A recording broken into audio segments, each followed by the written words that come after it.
শান্তিপূৰ্ণভাৱে বিসৰ্জন চলি আছে বিজনেছ কেনেকুৱা চাওক প্ৰথমতে মই বিজনীবাসীৰ লগতে অসমবাসী তথা গোটেই ভাৰতবাসীক মই আজি এই বিজয়া দশমী উপলক্ষে ডাঙৰলৈ শ্ৰদ্ধা বন্ধুবৰ্গলৈ শুভেচ্ছা আৰু কণ কণ ভাই ভণ্টিসকলক মৰম যাচিছোঁ।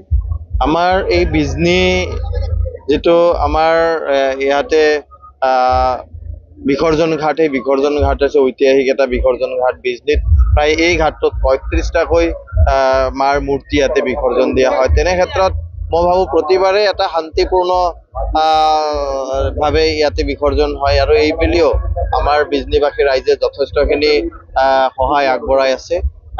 আমাৰ এই দুৰ্গোৎসৱৰ মাজতো আমাৰ জুবিনদাৰ কথা সকলোৱে হৃদয়ংগম কৰিব পাৰিছে, মনত ৰাখিব পাৰিছে।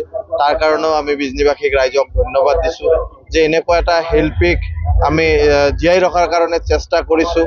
তো তেনে ক্ষেত্ৰত আজিৰ এই সকলোৱে এই মাক বিদায় দিয়াৰ যি দুখ আৰু জুবিনদাৰ বিদায় দিয়াৰ যি দুখ, এই দুয়োটা দুখ একেলগে কৰি আমি শান্তিপূৰ্ণভাৱে যাতে আমাৰ বিসৰ্জন ঘাটত বিসৰ্জন দিব পাৰি তাৰ কাৰণে মই সকলোৰে সহায় সহযোগিতা কামনা কৰিছোঁ। আৰু নিশ্চয়কৈ প্ৰতিবাৰে আমাৰ বিজনী ৰাইজে যথেষ্টখিনি সহায় কৰিছে।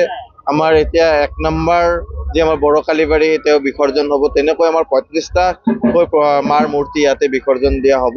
তো ৩৫ নম্বৰলৈকে থাকিব, প্ৰায় ৰাতি 10টা-11টা বাজিব। আৰু ৰাইজ কিন্তু সদায় তেনেকৈ থাকে, ভক্তপ্ৰাণ ৰাইজ সদায় মাৰ মূৰ্তি বিসৰ্জন কমপ্লিট নোহোৱালৈকে তেওঁলোকে আমাক সহায় আগবঢ়াইছে। যথেষ্টখিনি আমাৰ প্ৰশাসনৰ বিষয়াসকলেও আমাক যথেষ্টখিনি সহায় আগবঢ়াইছে। ঐতিহাসিক বিজনী দশমী, কিন্তু এইবেলি দেখা গৈছে যে শ্ৰদ্ধাৰ আমাৰ ইয়াৰ নামতো জুবিন গাৰ্গক কিন্তু হোৱাৰিছে শ্ৰদ্ধা জনাই সকলোৱে মাক বিসৰ্জন দিব, জাষ্টিছ বিচাৰিছে জুবিন গাৰ্গৰ কাৰণে। কি ক'ব?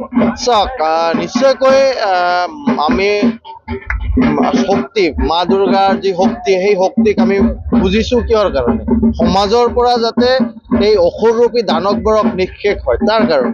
আৰু সেইকাৰণে সকলোৱে মাৰ ওচৰত প্ৰাৰ্থনা জনাইছে যে আমাৰ প্ৰাণৰ শিল্পী জুবিন গাৰ্গেও যাতে যি তেওঁৰ ওপৰত যি ধৰণে নেগলিজেঞ্চি হৈছিলে তাৰ শাস্তি যাতে পায়, তাৰ কাৰণে সকলোৱে মাৰ ওচৰত প্ৰাৰ্থনা জনাইছে। আৰু নিশ্চয়কৈ মায়ে সেই প্ৰাৰ্থনা, ৰাইজৰ প্ৰাৰ্থনা, নিশ্চয়কৈ ভক্তপ্ৰাণ ৰাইজৰ প্ৰাৰ্থনা মায়ে স্বীকাৰ কৰিব আৰু দোষী নিশ্চয়কৈ শাস্তি পাব।